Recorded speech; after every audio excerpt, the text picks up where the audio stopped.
Kirk's attitude was all positive. I mean, this was a man who believed he could do anything, and was willing to put it all on the roll of a dice. He always understood the odds, and he played them. He embraced risk as part of his whole life. It paid off for Kirk Kerkorian. He gave money because it was the right thing to do, and he didn't want anyone to know. Welcome to another exciting episode of the podcast, The Thought Leader Revolution. I'm your host, Nicky. And boy, do we have an exciting guest lined up for you today. Today's guest is a true thought leader. This man has been an investigative journalist for the LA Times for decades, and he's also been a best-selling author of many, many books. I brought him here today to talk about the one book of his that I've read so far, which absolutely fascinated me. It's called The Gambler: How Penniless Dropout Kirk Kerkorian Became the Greatest Dealmaker in Capitalist History. And the author that I'm speaking of is none other than the one, the only, the legendary William Rempel. Welcome to the show, Bill. Yeah, thank you very much, Nicky. Nice to be here. Good to have you here, my friend. Well, Bill, why don't we start by having you tell us your backstory? How'd you get to be the great Bill Rempel? Well, I had parents that got me started in Alaska. Alaska?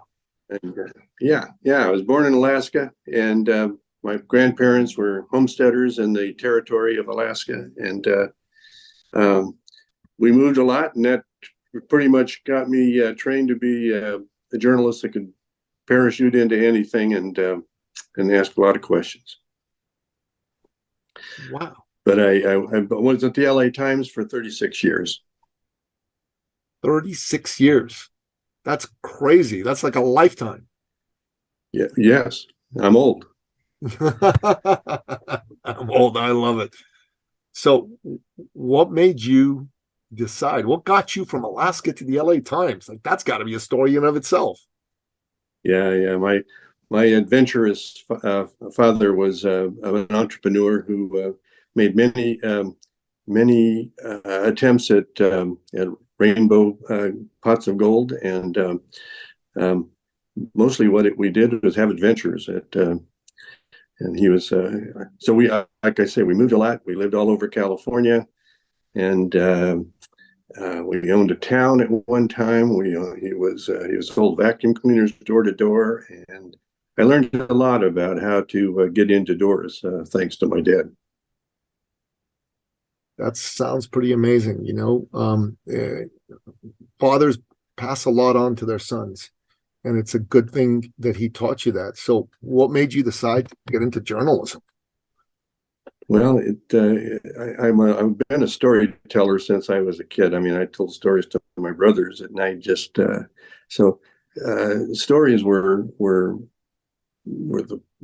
deep in my background, and the thing about journalism was that the stories meant something. They meant you're digging to find out what's right and what's true, and that gave it a whole new dimension that was more than just a tale. So my work as an investigative reporter for the newspaper took me all over the world, around the country, and it couldn't have been more fun and fulfilling at the same time.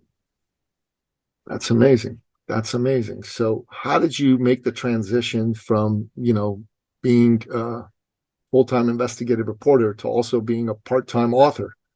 Well, of course, I found stories in the course of my work that led to books. The first couple of books.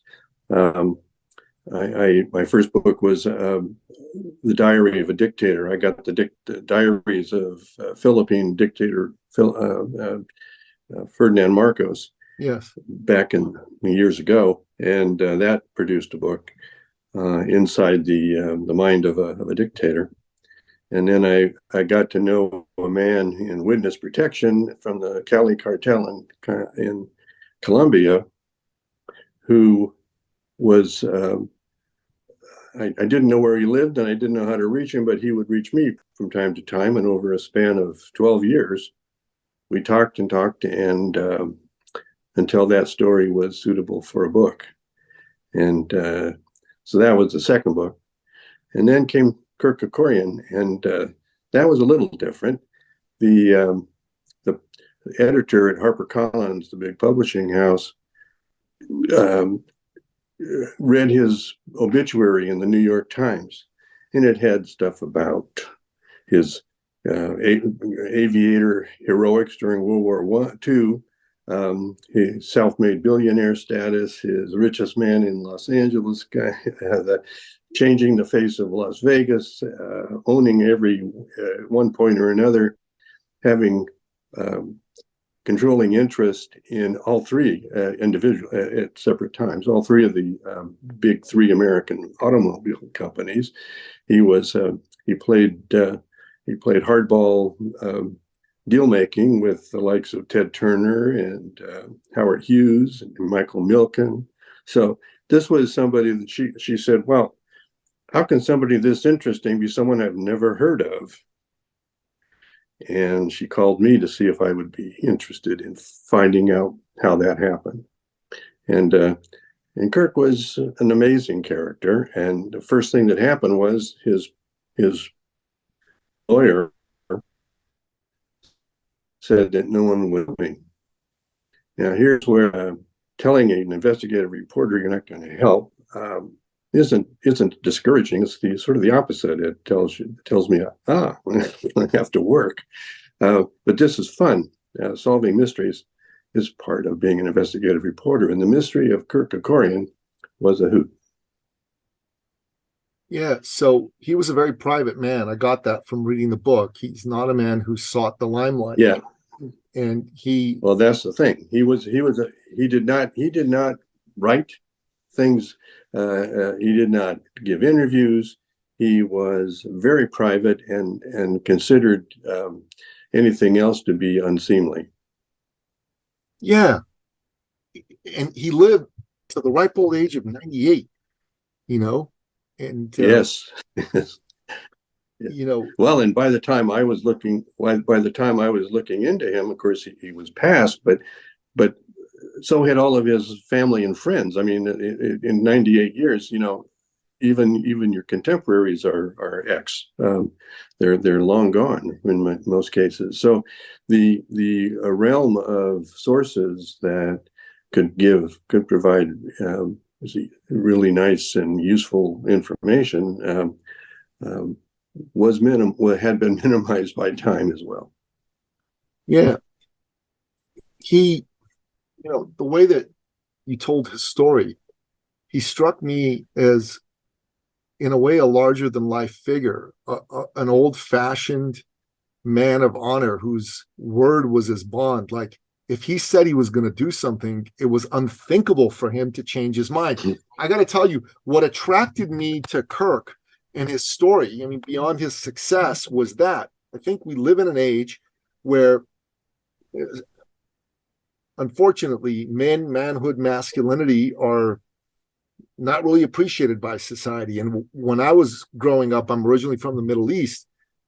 What I was taught by my father and my uncles was, if you're a man, your word's your bond. You give your word, that's it. It doesn't matter what circumstances come up. It doesn't matter that you change your mind. You gave your word. Enough to. I remember my father, growing up, would be swearing under his breath in the house, and my mom was going, to him. His name was Napoleon, a regal name. He says, Napoleon, Napo. He said, stop swearing in front of the kids. And she said, I go, Dad, why are you swearing? Why are you mad? He said, because I told so-and-so I'm going to do whatever it was that he told. He says, I don't really want to do it. I said, then why are you doing it? Why don't you just stop? He said, son, I told him I'm going to do it. I'm going to do it. That's it. I don't have to like it, but I'm going to do it. And I'm like, as a kid, I never got that. And when we came to the West, the idea of not keeping our word was absolutely unthinkable to us. But over time, it got degraded a bit, just living in this culture. But Kirk Kerkorian lived that ethos, and it seems to have been a big part of what what made him such a huge success, right? It was exactly. And one story that I love that shows it, the principle he accepted or he embraced, he wanted all of his people to embrace. And so one day he was selling a casino in Las Vegas that his young new executive was handling. He was handling the transaction, and the young exec had made a deal with some Japanese buyers, and went to bed thinking he'd had a very successful negotiation. But in the morning, he got a call from another team of investors who offered a better deal.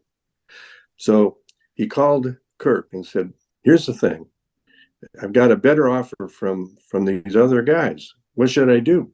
And Kirk said, "Well, did you agree to the deal with the Japanese group?"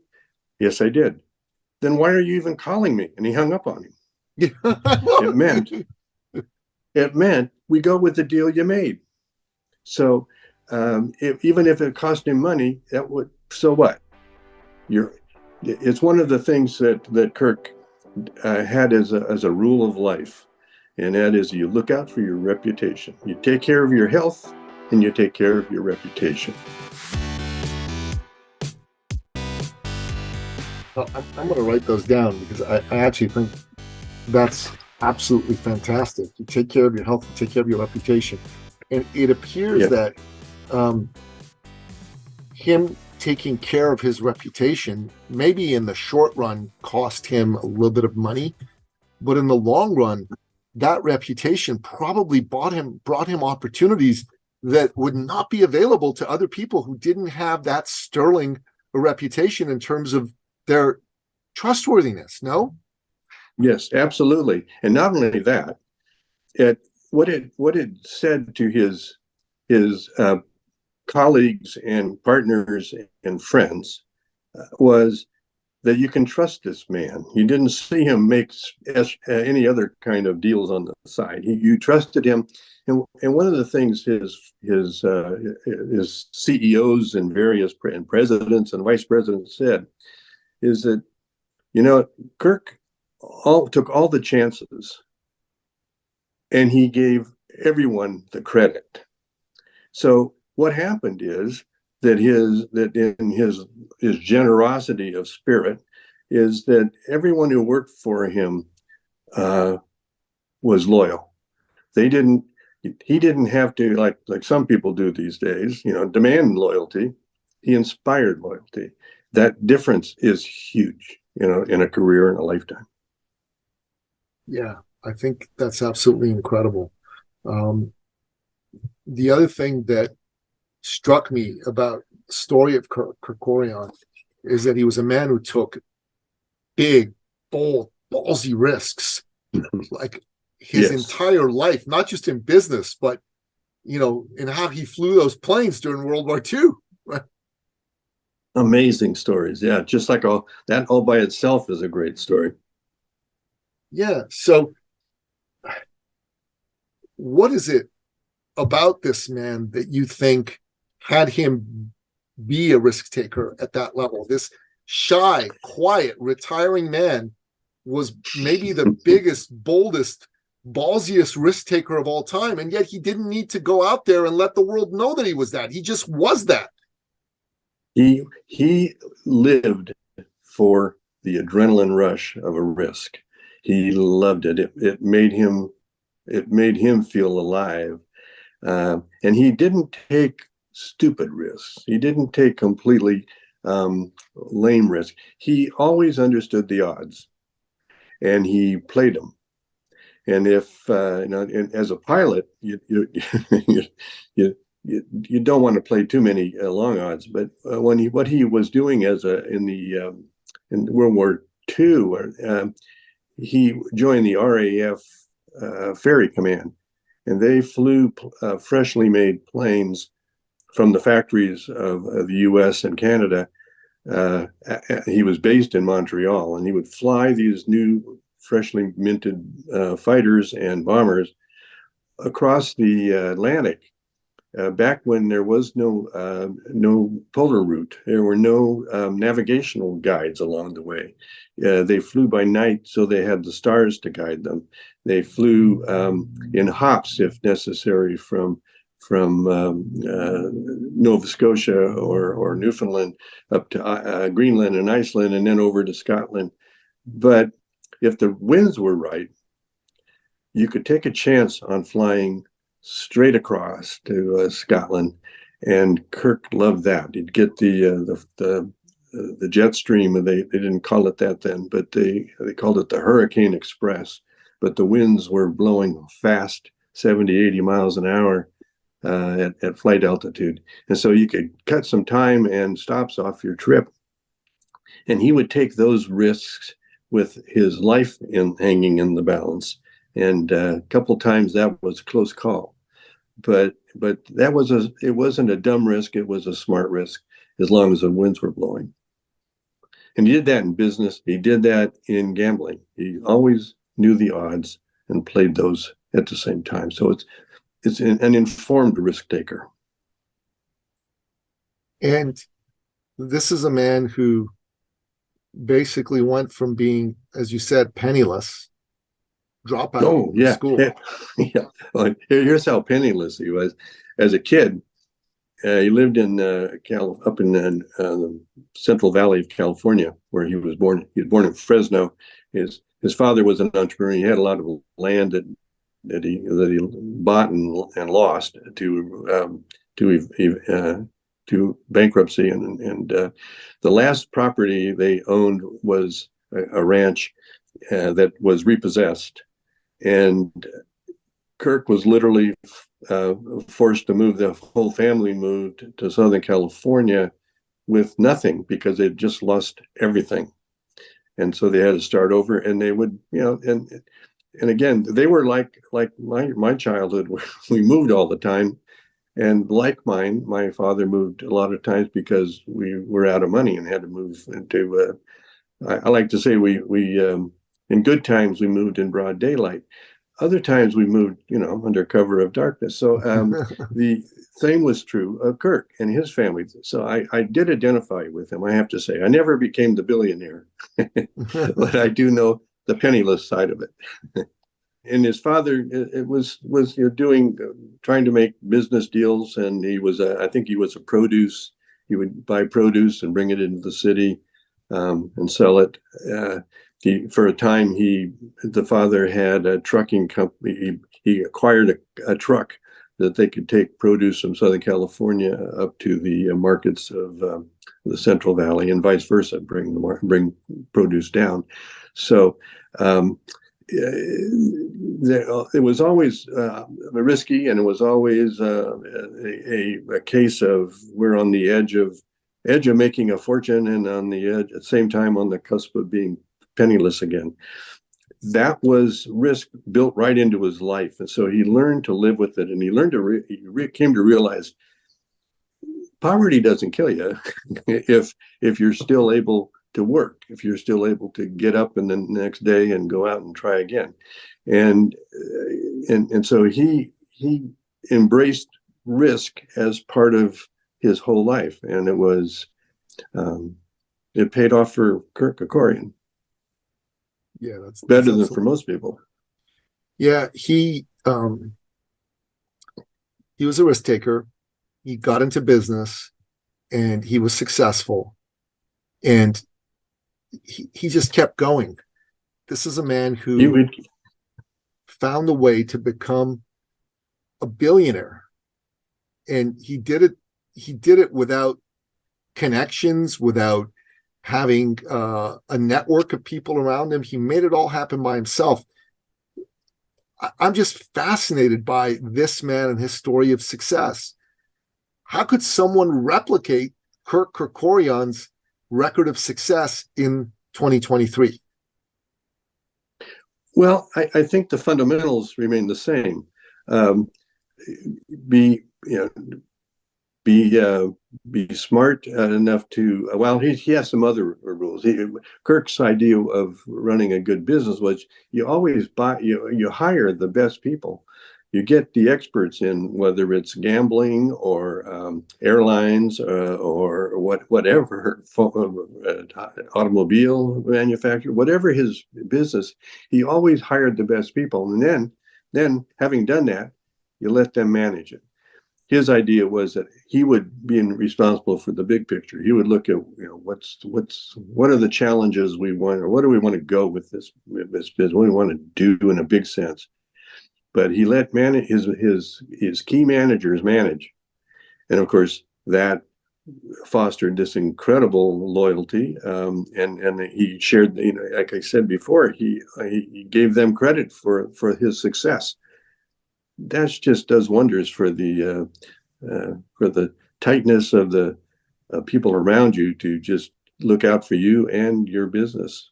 And it worked all the time. Yeah, he was a man who put people ahead of money. My father was an entrepreneur as well, God rest his soul. And he used to say to me all the time, son, life is about people. It's not about money. Take care of people and God will take care of you. And it looked like that.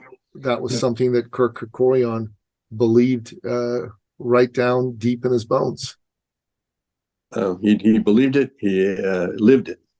And he was so, at the same time, so incredibly generous with his wealth and with his opportunities and time. The thing was, he was giving away millions of dollars as long as people didn't give him credit. He didn't want credit. He felt that he had this thing that any charity, if you give charity and you get your name on a building or to get a statue of yourself, that's not charity. It's a transaction. Yes. He gave money because it was the right thing to do, and he didn't want anyone to know. Yes. Let alone give him credit. He was just opposed to that. At some point in his life, his generosity got to be so great that he had to actually set up a foundation to manage it, to manage his generosity, his benevolence. And that's when there was a deadly earthquake in Armenia that was on a scale like the current one in Turkey. In Turkey, yeah. And Kirk made it, set up essentially an airlift of food, medication, rebuilding supplies that went on for decades. And so it turned out it was just fabulously needed and generous. But he in life, he poured about $1 billion into charity. And then when he died, he left whatever was left, a couple billion plus, to charity. So the man didn't just talk the talk. He did it. He was a man of generosity on a scale just not seen by most people. Honestly, it's pretty wild. He also got to know some characters during his time on the planet, right? So he was a pilot for, mafioso Bugsy Siegel, right? Yeah, he gave Bugsy his last ride. Yeah, he gave Bugsy his last ride in an airplane. Yeah, not on purpose, just the way it worked out.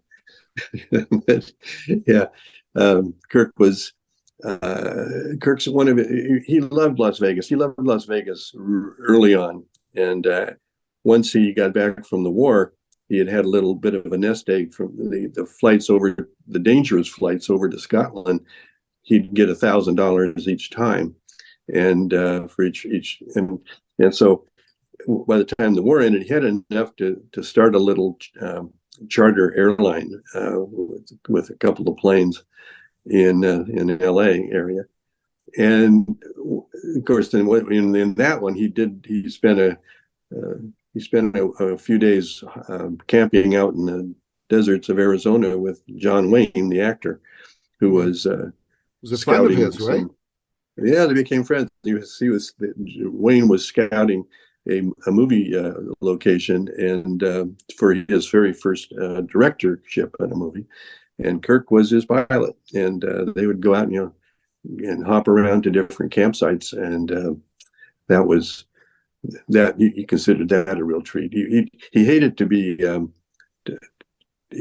Kirk didn't like celebrity for himself at all, but he did have a lot of celebrity friends, including Frank Sinatra and so many actually.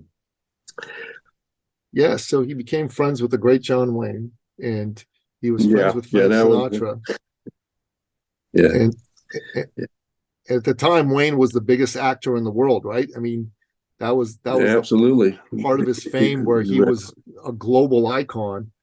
And he was indeed. Yeah. The Armenians who benefited from his largesse after the earthquake just couldn't help themselves. Once after he died, they put up a statue of Kirk Kerkorian, and Kirk would have probably cringed at the thought, but it is the such a tribute to their love and appreciation of the man that it's there forever. So Kirk's airlift to Armenia, you wrote in your book that it was the biggest such airlift since the Berlin airlift of 48-49, right? Yes, without any other a challenge whatsoever. It was huge. And it ultimately involved everything. I mean, it went from being an earthquake relief to Armenian reconstruction, building materials, and Kirk finally went over to Armenia to see for himself, and it was his I think it was his only trip there, and he was just treated like a John Wayne or Frank Sinatra. He was the celebrity, and it made him uncomfortable. An artist brought in a sculpture of Kirk Kerkorian, a bust of his head, and Kirk immediately bought it so nobody would ever see it. But that's wild. But he was very, but he was he was an easygoing guy unless you were dishonest with him. That would cut it. That would tick him off. Yeah. So it would. He had a role to play in setting up Andre Agassi's father, Mike, to be able to really take care of his family and help him get Andre to the point where he became one of the greatest tennis stars of all time, right? Well, yeah, he was very important in Mike Agassi's life. He gave him he gave him a job, and he had in Las Vegas. He worked for Kirk at the original MGM Grand that had a big fire, and even though it burned down, they had to rebuild the hotel. But Kirk was doing that. He kept Mike Agassi on the company payroll, even though the hotel wasn't open, because it was important to him that someone as loyal as Mike would return the loyalty with his own, and kept the family fed and in their home, and even though it was just devastating financially to Kirk to do what happened to the hotel. Yeah, that's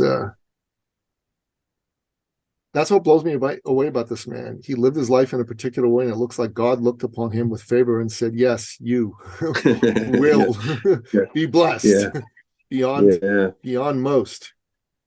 Kirk's attitude was all positive. I mean, this was a man who believed he could do anything, and was willing to put it all on the roll of a dice. It was when when he made his first $1 million, it was when the Studebaker company bought out his little charter airline, and they paid him $1 million and asked him to keep running it. And he took that $1 million and put it on a piece of property in Las Vegas that was not very promising. It had no street frontage. It was just off of the strip, back out in the boonies of the strip, even in those days. But it had no frontage, and so he had to do some trading, where he traded bigger pieces of property in the back of the property, but in order to get some frontage. And as soon as he had pulled that little thing off, which was no small matter, because it involved a lot of persuasion and a lot of different people. But then came to town a developer from Atlanta who wanted to develop something that would be called Caesar's Palace.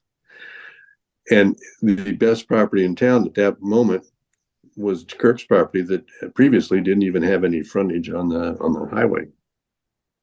So presto, he turned his $1 million. It just, the whole thing went on the roll of went on the table essentially. That whole million went into let's see what we can do with it, make it do, and it turned into he became the landlord for his palace, and it was the beginning of his march through Las Vegas as a major player, as a casino owner. And he was involved in giving folks like Sheldon Adelson and Steve Wynn a leg up through their march to success too, right?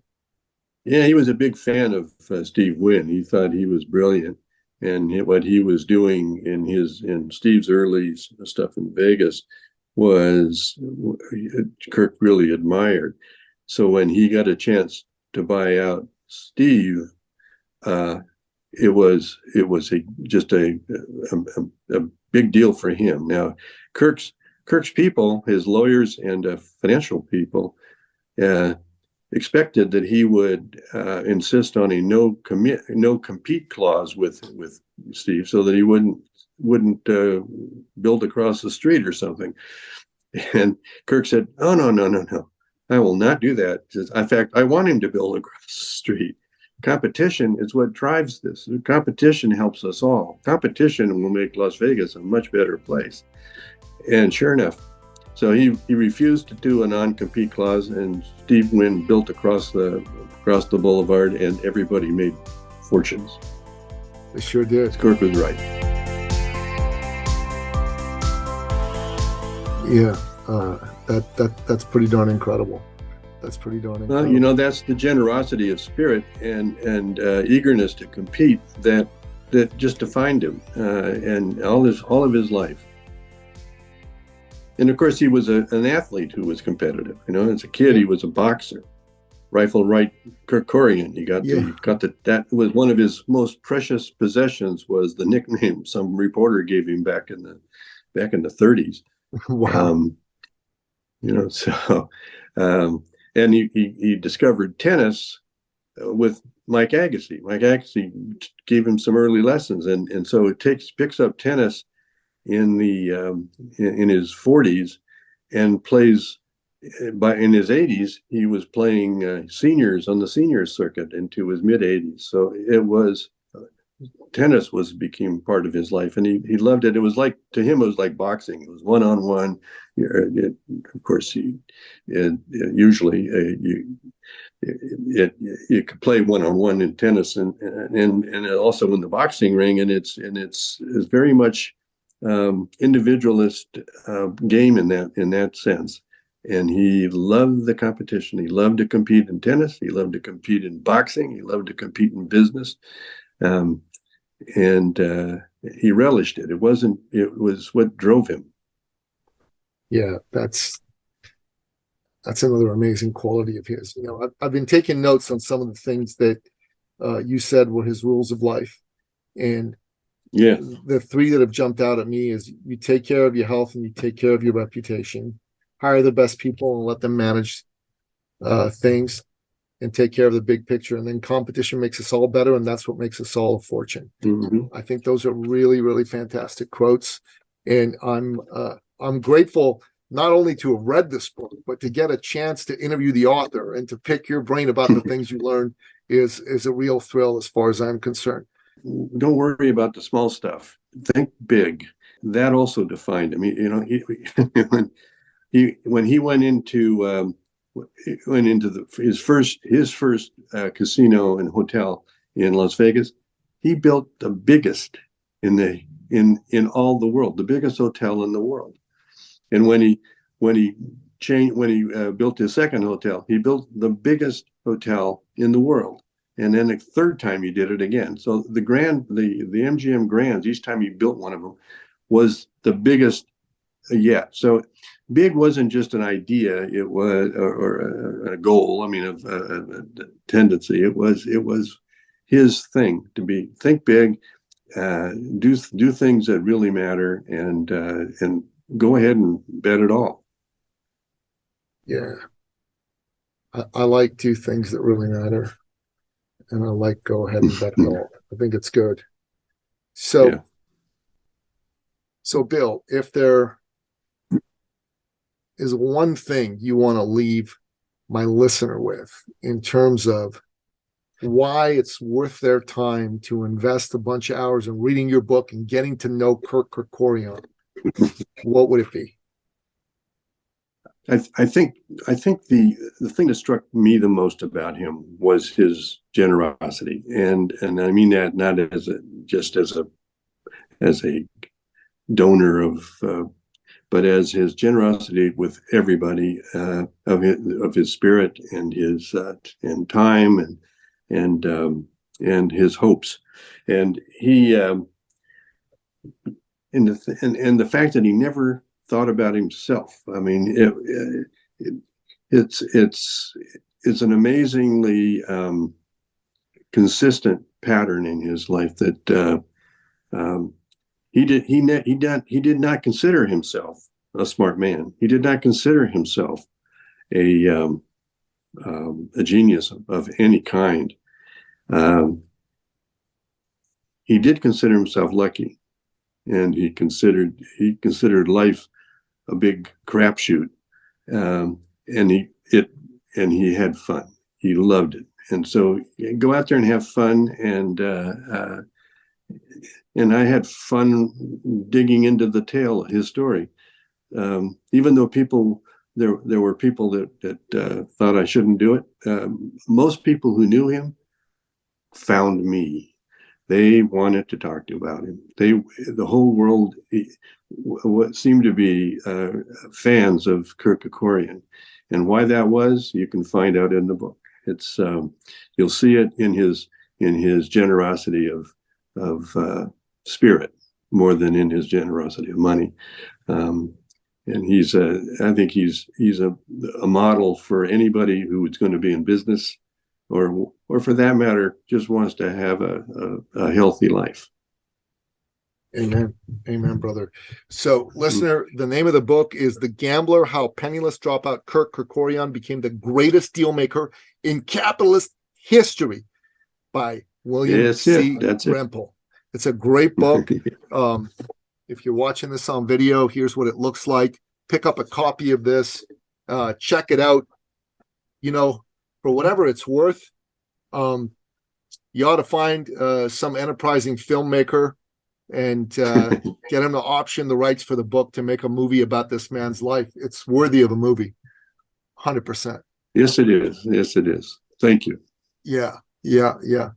I know a couple movie makers myself. Well, you got my number. Awesome. But I really think this should be made into a movie. It is a fantastic book. And what strikes me about you, Bill, is you're a bit of a gambler yourself. You had an entrepreneurial father. You got into the world of journalism. You've written a number of books. And this particular book seems to be so far at least, your magnum opus. And I think that if anyone's listening to this and they've wanted to write a book and they've wanted to use that book to help define themselves in business, I think that's a powerful thing to do. And I'm just wondering if you can maybe close off by giving our listeners some advice on what they can do to get the right stories out of themselves in such a way that could make a name for themselves. Well, yeah, I don't know about making a name for yourself, but the fact is, stories do tell a lot about you. And stories where you go through conflict and the conflict of poverty, the conflict of competition. There's so many kinds of conflict that we all go through. And if you concentrate on how those were managed, how those key moments are managed, there's a story in everybody. And just look deep into the conflicts and how you survived them, overcame them, thrived from them. I mean, the fact is, conflict makes you better. Competition makes you better.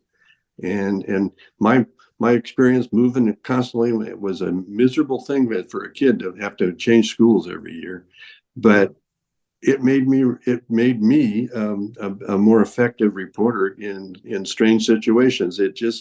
If I ever write a memoir, I learned everything I learned about journalism. I learned from a vacuum cleaner salesman.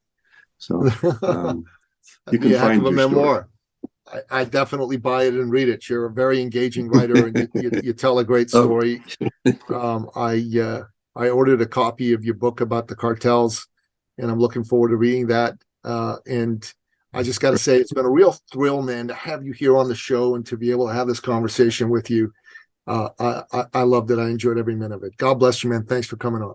Well, thanks. It's my pleasure. Thank you, Nicky. Bye-bye. And listener, if you want to find out more about Bill Rempel, I'd say go to Amazon and type in William C. Rempel. Look at what his books are that are available there. Definitely order The Gambler.